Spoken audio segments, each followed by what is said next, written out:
continuando com a nossa análise aqui, o assunto que será estudado nesse momento será o assunto valor da causa. Dá uma olhadinha na tela, um assunto também bastante tranquilo, que não gera maiores dificuldades para nós, mas que precisamos dar uma olhada, pessoal. Qual que é a ideia aqui? A ideia é o seguinte, valor da causa, nós temos, na verdade, 3 dispositivos, 291, 292, 293, tá? Qual que é a ideia aqui? Toda ação, quando ela é distribuída, ela precisa ter um valor da causa. Lembra, eu falei para vocês sobre registro, e eu falei que o registro tinha finalidade, inclusive, fiscal. Porque era a partir do valor da causa que nós conseguiríamos aferir, por exemplo, o valor das despesas, o quanto gera de recursos uma determinada vara, o quanto ela pretende arrecadar, enfim, são várias as circunstâncias a serem consideradas. Por isso, a ideia é a seguinte, o proveito econômico que a parte espera obter com a ação, ela vai colocar como valor da causa. Ah, eu vou cobrar um contrato, e nesse contrato eu quero uma indenização da cláusula penal lá de 10 mil reais. Ela coloca 10 mil reais no valor da causa. Ah, eu quero buscar ressarcimento de um acidente de trânsito que eu sofri. E esse acidente de trânsito me gerou danos materiais. Não estou entrando na esfera do dano moral. Gerou danos materiais. Esses danos materiais são de 50 mil. Coloca 50 mil no valor da causa. Mas temos situações em que a parte pede, por exemplo, que seja cumprida a obrigação de pintar a minha casa. O cara se comprometeu a pintar a minha casa, eu ainda não o paguei, porque ele não, né, eu já paguei ele e ainda não tive a pintura.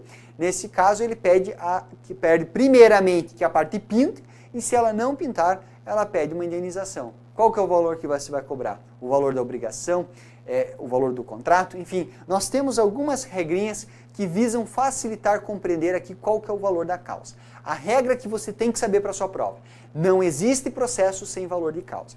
Todo processo, ainda que esse processo não possa ser aferido diretamente o seu valor econômico, deve conter um valor de causa previamente fixado. Legal? Vem cá comigo. Vejam só. Como eu disse, valor da causa, toda causa deve ter um valor certo. E esse valor deve ser certo ainda, né? Vamos colocar assim, ó, ainda que não tenha conteúdo economicamente aferível.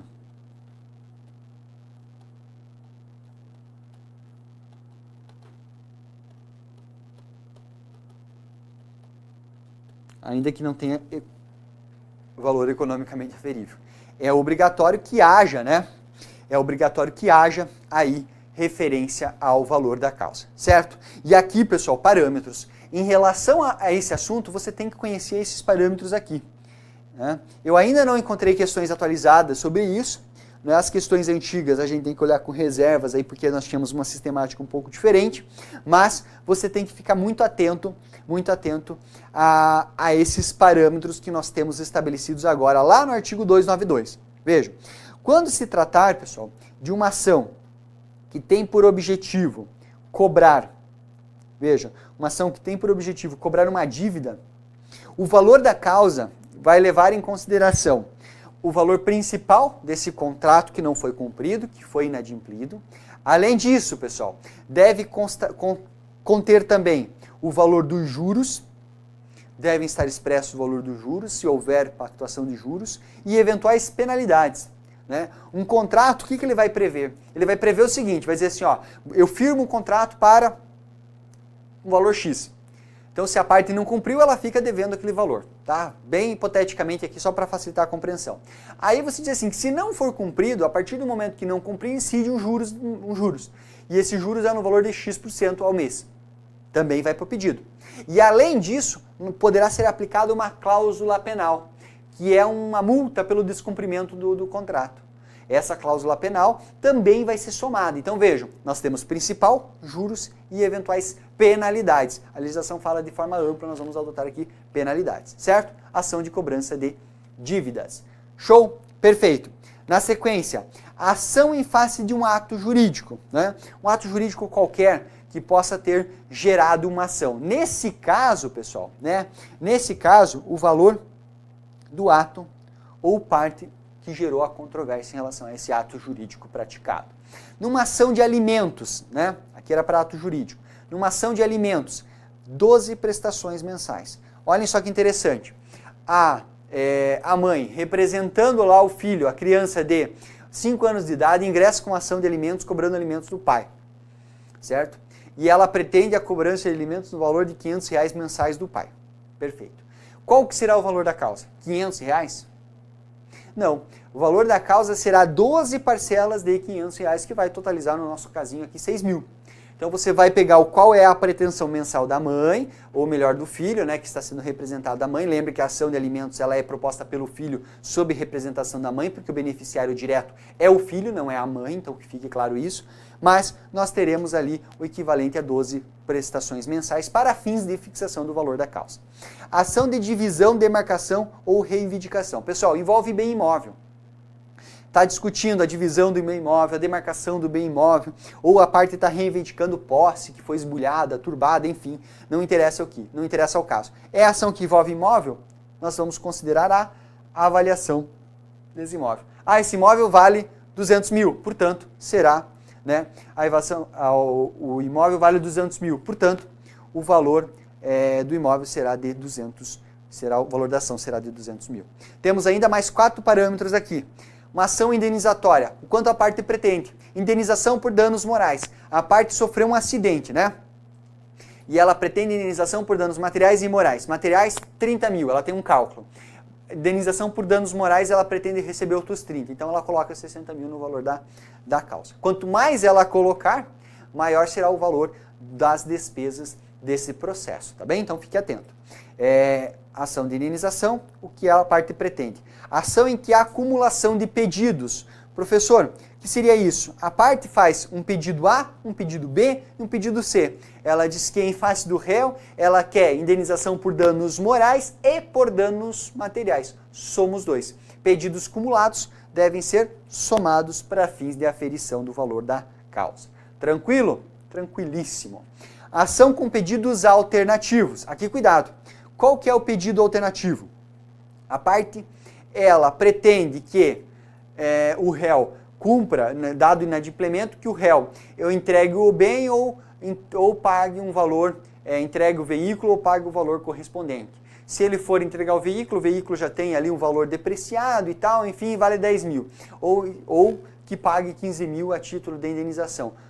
Veja, ele está pedindo um ou outro, ele não quer os dois, ele não quer o veículo e o valor. Ele quer o veículo ou o valor. Qual que é o valor da causa? O maior. No caso, o veículo foi avaliado em 10 mil, no caso do valor da causa, no caso da indenização, ele está pedindo lá 15 mil reais. Então ele coloca 15 mil reais de valor da causa. E aqui o seguinte, né? Nós temos também o pedido subsidiário. Aí a parte vai colocar o valor do pedido principal. Vejam, é aquela ideia, né? Aquilo que você encontra na peça. Eu quero A, se o juiz não me der A, eu quero B. Se o juiz não me der B, eu quero C. Se ele não me der C, eu quero D. Qual que é o valor da causa aqui? Ele vai colocar o valor da causa referente ao pedido A, ao pedido principal. Porque os demais pedidos serão analisados apenas se o A não for dado. Né? Então, o pedido principal, que é o A, é o primeiro pedido formulado, será o considerado como o valor da causa. Legal? Pessoal, artigo 282 do NCPC, nós temos lá todas essas hipóteses arroladas ali, são 8 incisos que você deve dar uma olhadinha depois e ficar atento, certo? E para nós encerrarmos aqui o valor da causa, vejam só, como que funciona a questão da impugnação ao valor da causa. Ah, professor, então o réu pode impugnar o valor da causa? Pode sim. Né? O réu pode impugnar o valor da causa. Vejam, a parte ela faz um pedido de indenização, danos materiais, danos morais, lucros cessantes, soma tudo, né? Se você somar todos os pedidos de acordo com o que está descrito lá na fundamentação dela, dá 200 mil. E ela vai lá e coloca 20 mil no valor da causa. Aí o réu, a hora que ele é citado, ele olha lá, não é, poxa, ele está pedindo tudo isso, não dá 20 mil reais.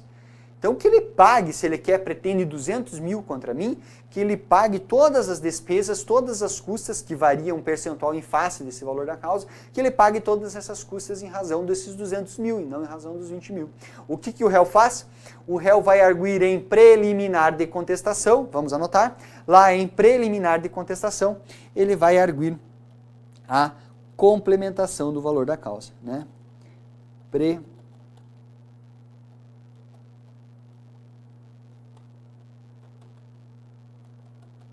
de posse dessa preliminar, da preliminar de contestação, o juiz vai analisar os elementos que foram trazidos nos autos e mais os elementos que foram também trazidos agora, né, que foram trazidos também pela parte ré e vai decidir a respeito do efetivo valor da causa. Perfeito, pessoal? Show de bola. Portanto, vem cá comigo.